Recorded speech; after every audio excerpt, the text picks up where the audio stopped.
Hello students. In my last video I had told you about field due to a electric dipole at axial and equatorial positions. Now we are going to derive the expression for the electric field at axial position.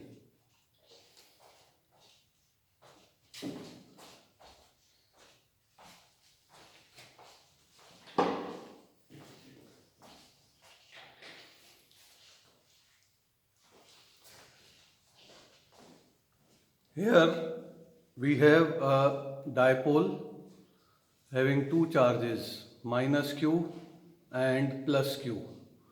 Let P be the point of observation. Point P is at a distance of r from the center of the dipole. The length of the dipole is 2a and distance between minus q and O is a and distance between plus q and O is also a. Now, as we had studied electric field due to a single charge, the expression for which was E is equals to 1 upon 4 pi epsilon naught q upon r squared. Here we write the electric field of charge minus q. It will be 1 upon 4 pi epsilon naught q upon r plus a the whole squared, because the distance of minus q from this point of observation P is r plus a. This unit vector P, it gives the direction of electric field at P, which is towards left. You can also write some other unit vector assigning the direction of this electric field. Similarly, we now write the electric field due to plus q at point P, and it will be written as 1 upon 4 pi epsilon naught q upon r minus a the whole squared into a unit vector P, which gives the direction of this electric field, which is towards right. Now, since the electric field is a vector quantity, if we want to find the resultant electric field at point P, we need to add these two vectors. And if the vectors are in opposite direction, then actually to determine the resultant electric field, we need to determine the difference between the electric fields. And hence we write the resultant field at point P as the difference of E plus Q and E minus Q. Now, why we have subtracted E minus Q? Because if you see in the figure, the charge minus Q and P are at a greater distance from each other compared to the charge plus Q and P, and as the electric field is inversely proportional to the square of the distance, the field due to plus Q is greater, and therefore we have represented it with a longer vector. Here, substitution of E plus Q and E minus Q will give us this expression. In this, we take out Q common and 4 pi epsilon 0 common. So in the bracket, we are left out with 1 upon r minus a the whole squared minus 1 upon r plus a the whole squared. Now, in maths, we have a formula. R minus a the whole squared into r plus a the whole squared gives r squared minus a squared the whole squared. And finding the LCM, we get r plus a whole squared minus in bracket r minus a whole squared, whole upon r squared minus a squared the whole squared.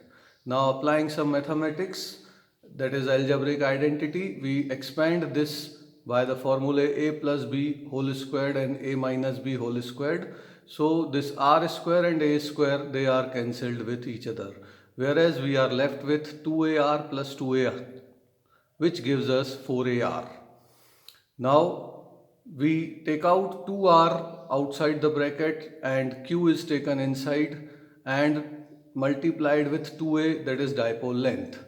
We have studied earlier that either charge into dipole length gives the dipole moment. So this q into 2a gets converted into p. So we can write the expression for the electric field at an axial point as 2pr upon 4 pi epsilon naught into r squared minus a squared the whole square. Now if this distance r is much greater than this a, then this a square can be neglected when compared to r squared. So the quantity r squared minus a squared whole squared will be equivalent to r to the power 4. Substituting this r squared minus a squared the whole squared as r to the power 4, we get the axial field E axial as 1 upon 4 pi epsilon naught 2p upon r cubed. But here r is much greater than a. So this is the expression for axial field.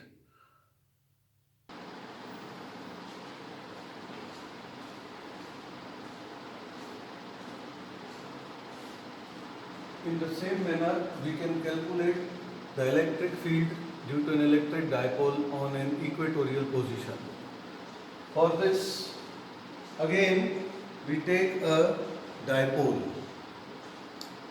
with minus q and plus q charges separated by a distance 2a. Point P is the point of observation, and the distance from the center of point P, from the dipole of point P is small r. Here we would assign this midpoint as O.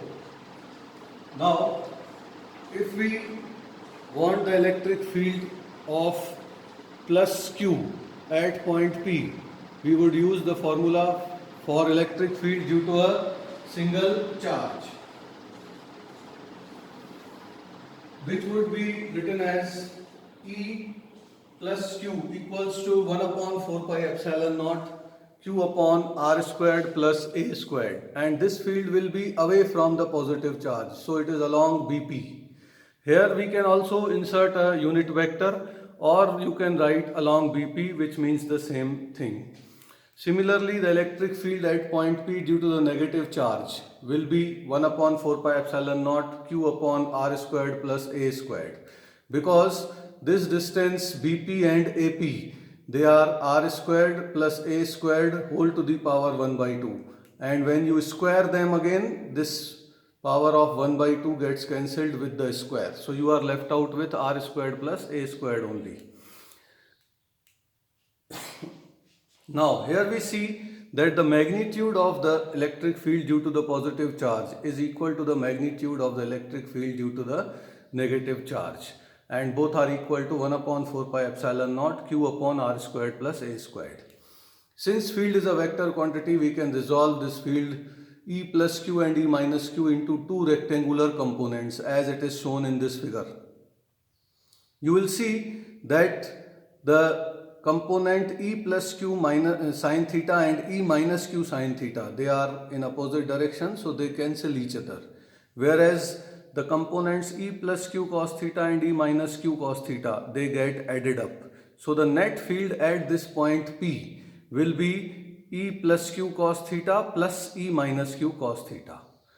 And cos theta can be written outside, and in the bracket you have E plus Q plus E minus Q.